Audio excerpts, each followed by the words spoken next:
So this is the time that I almost got arrested. So this story starts, oddly enough, in a philosophy class.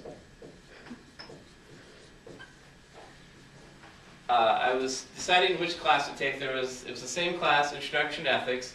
There was one at 8 a.m. and there was one at 11 o'clock. And I decided to take the 11 o'clock one. It was the same instructor, same everything. Same room, same everything. I decided to take the 11 o'clock one because it was later in the day and I didn't really want to wake up at 8 a.m. at the time. I still like waking up at 8 a.m. for an 8 a.m. class, and I haven't had to do that. So I decided to take the philosophy class. And in that class, I always sat in the second row. In the back row, there were 3 guys in the room, and there was BJ, Poof,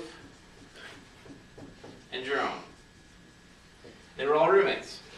Now BJ, he was, his actual name was Josh, but in his freshman year dorm, there were 3 Joshes, and he was the black one, so he became Black Josh, BJ. And then Poof, his actual name was Robert Poofall, but since his last name was Poofall, they called him Poof. And then Jerome, I didn't really hang out with much, but he was just Jerome. So, throughout the semester, like I would chat with them before class and that sort of thing. And then about the middle of the semester, they were having a party at their house. And they said, oh, you should come. And so I did. So I went to their party, had a good time, and I started becoming friends with BJ and Poof. So then, and this is probably the next semester, so a while after this, we decided that we were going to go to Fieldhouse.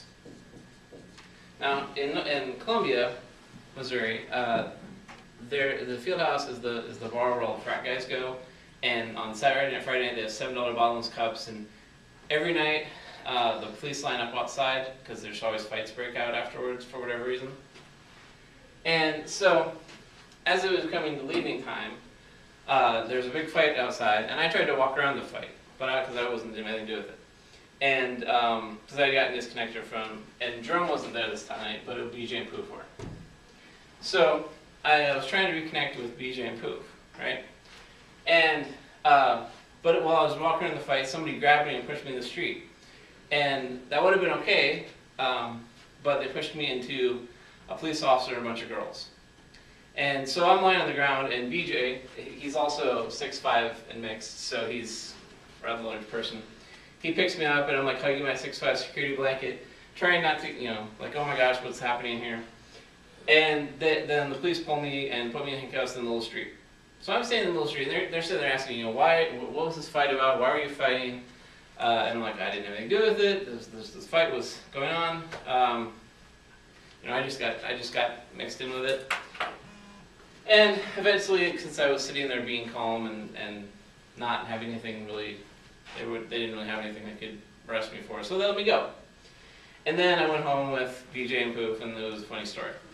But then I started thinking, the moral of the story here is, a long time ago, 2 years earlier, 2 years earlier, I decided to take a 11 o'clock class. I had met BJ, Poof, and Jerome, and then we decided to go to Fieldhouse, and I almost got arrested. So if I hadn't, so a small decision of just taking a class at a different time could have had a big consequence of me getting arrested, although I don't know what they would have actually arrested me for.